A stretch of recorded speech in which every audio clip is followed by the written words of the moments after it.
On est tous d'accord, le tapis, c'est vraiment le premier accessoire qu'on va acheter dans son kit de yoga lorsqu'on va commencer à la maison. Mais franchement, c'est pas nécessaire de dépenser une fortune dans un tapis pour commencer. Et aujourd'hui, je vais vous dire pourquoi. Salut à tous, je suis Ludovic Muller, je suis pratiquant de yoga depuis 7 ans et là je suis en train de me former pour devenir enseignant et j'ai envie de vous partager des petits conseils pour débuter votre pratique perso chez vous à la maison. Dans cette vidéo, je vais vous parler de mon expérience et pourquoi moi je suis revenu sur un tapis plutôt d'entrée de gamme et aussi quelles sont les utilisations d'un tapis. Vous allez voir, on peut faire plein de choses avec un tapis, ça serait dommage de juste l'avoir étalé, ouvert comme ça. Alors le tapis. Franchement, le tapis, c'est devenu ces dernières années un peu c'est devenu un truc sacré. Alors c'est l'espace, son espace personnel, c'est son laboratoire d'exploration. Alors oui, mais c'est devenu, je pense, à mon goût, un peu trop personnalisé. Maintenant, il y a de toutes les couleurs de tapis, il y a de toutes les matières, il y a des motifs et tout ça, il y a des repères d'alignement. Donc, c'est devenu un peu la foire au niveau des tapis de yoga. Et bah forcément, voilà, ces dernières années, c'est sûr que le capitalisme est arrivé, il fallait innover, il fallait que les gens, maintenant qu'ils ont acheté un tapis, il fallait leur vendre un deuxième tapis, un troisième.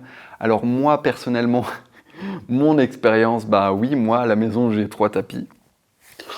Euh, je me suis fait avoir. En vrai, je me suis fait avoir. Le premier tapis, on me l'a offert. C'était un tapis de voyage qui est très très très fin. Vous voyez, ces tapis très très fins, très collants. Donc ça, c'était mon tout premier tapis. Donc c'était un cadeau lorsque j'ai commencé. Ça m'a permis de démarrer à la maison, mais vraiment, c'était trop fin. Ensuite, je me suis acheté un tapis à 80 €. Je me suis acheté un Lululemon et je suis pas du tout content. Je suis pas du tout content de mon Lululemon parce que il avait l'air bien, il avait l'air assez épais, assez dense, mais en fait il est trop lourd. Son côté double face, une face lorsqu'elle se salit un peu, elle prend un peu de poussière, elle vit un peu, elle devient très glissante, c'est vraiment une patinoire d'un côté, et de l'autre côté c'est beaucoup trop adhérent. Donc soit je glisse sur mon tapis et le tapis lui reste bien en place, soit je le retourne et moi je suis bien en place sur mon tapis, par contre c'est le tapis qui glisse sur le sol. Donc franchement je suis pas très très content et en plus il est trop épais quand je le plie en 4 pour la posture sur la tête. Franchement ça faisait des bourrelets, c'était pas agréable. Et ensuite j'ai trouvé vraiment mon tapis idéal et en fait c'est un tapis qui est même pas, c'est pas dans le haut de gamme et je pense que celui-là il va me tenir je pense qu'il va me tenir 15-20 ans, ça c'est sûr, alors que je pratique régulièrement, on va dire. Et franchement, on n'a pas besoin de quelque chose de vraiment très sophistiqué pour pratiquer. Pour moi, c'est vraiment un accessoire qui est optionnel. Le tapis, c'est pas obligatoire. On l'utilise parce que ça nous apporte une qualité d'un support. Le tapis, on va l'utiliser surtout pour amortir un peu le sol pour que ça soit pas dur comme le parquet, mais qu'on ait un petit amorti, surtout au niveau des appuis, par exemple sur les genoux, sur les coudes, quand on est sur le ventre, c'est plus agréable. Et aussi, évidemment, c'est pour le grip, c'est pour l'adhérence des pieds sur le sol. Mais aussi, de temps en temps, je vous conseille d'essayer de votre pratique sans tapis et de voir ce que ça donne. Vous allez certainement apprendre 2-3 petites choses. Donc même si on commence, le niveau 0, c'est de commencer comme on est, de ne pas se dire « Ah, je vais commencer ma pratique lorsque j'aurai un tapis.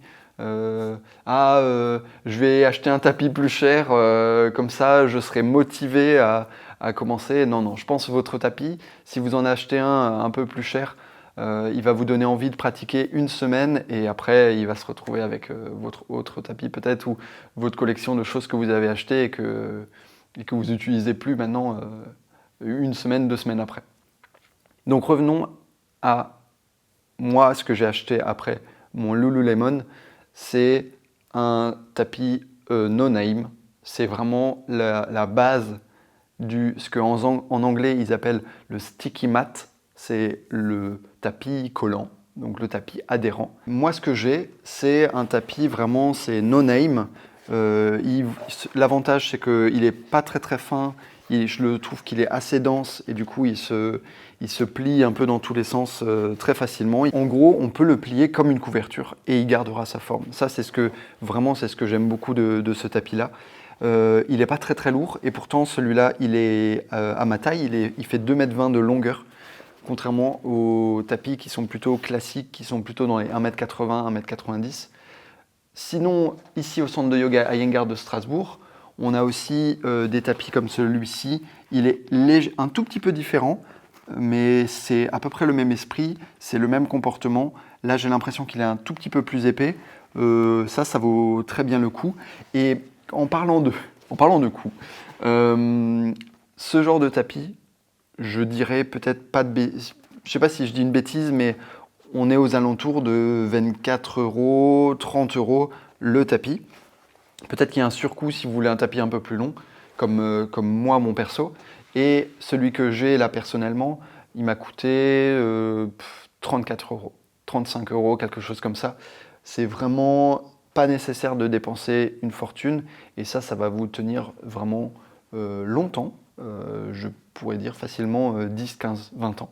Alors cette vidéo, elle n'est pas sponsorisée, mais comme j'ai beaucoup d'élèves qui me croisent en cours et qui me demandent c'est quoi la marque de ton tapis, où est-ce qu'on peut l'acheter, est-ce qu'on peut le trouver quelque part, et ben moi je vais vous mettre un lien dans la description si jamais ça vous intéresse.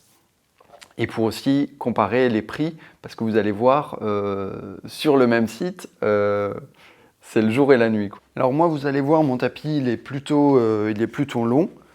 Donc voilà un peu ça. Voilà, il est assez long, assez large, enfin plutôt long, ouais. Et donc la première chose qu'on peut faire avec son tapis, tout simplement, c'est une pliure en 4. Alors la pliure en 4, c'est bien pour Shirshasana, ça c'est sûr. Et puis pour moi, c'est quand je fais Shirshasana assez longtemps, je préfère avoir une couverture en plus dedans, mais là ça peut déjà suffire. Si moi je reste pas très très longtemps, je le plie en 4 et je monte en Shirshasana. Ensuite, ce qu'on peut aussi faire, c'est on peut le rouler. Donc j'en fais un rouleau assez fin, comme si je voulais le ranger en fait. Voilà, j'ai mon rouleau. Et avec ça, qu'est-ce que je vais faire? Je vais faire un peu une de mes postures préférées, c'est Vajrasana avec le rouleau dans les joues. Donc ça, c'est vraiment top pour les mollets, moi j'adore ça. Donc pour assouplir le mollet, pour ouvrir l'arrière des genoux, ça c'est vraiment top. Ensuite, si par exemple vous utilisez une chaise, eh bien, si ça se trouve votre chaise au sol, elle glisse un peu. Donc on peut utiliser le tapis pour, évidemment, pour faire de l'antidérapant pour la chaise, c'est pas seulement pour nous. Et au contraire, si elle est antidérapante, on peut très bien mettre une couverture en dessous. Et notre tapis plié en 4, on peut aussi le mettre sur la chaise, bien sûr. Pour, par exemple, si vous connaissez la posture sur les épaules quand on l'a fait avec la chaise.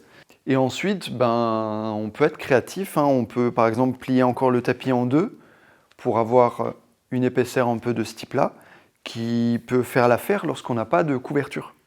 Donc ça, c'est une idée aussi. Donc rouleau, plié en 4, plié en 8, faites comme vous voulez. Mais en tout cas, voyez qu'on peut faire plein de choses avec un tapis.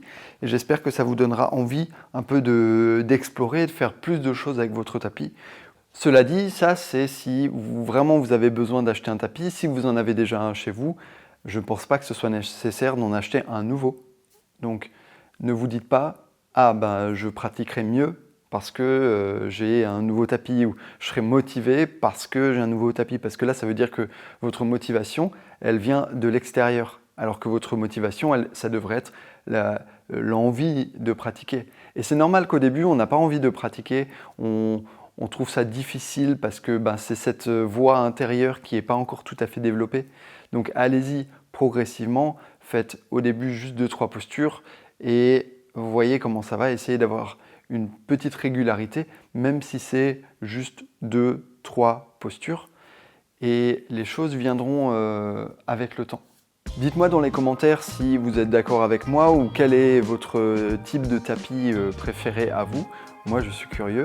Et sinon, on se retrouve très bientôt dans une prochaine vidéo. Allez, ciao!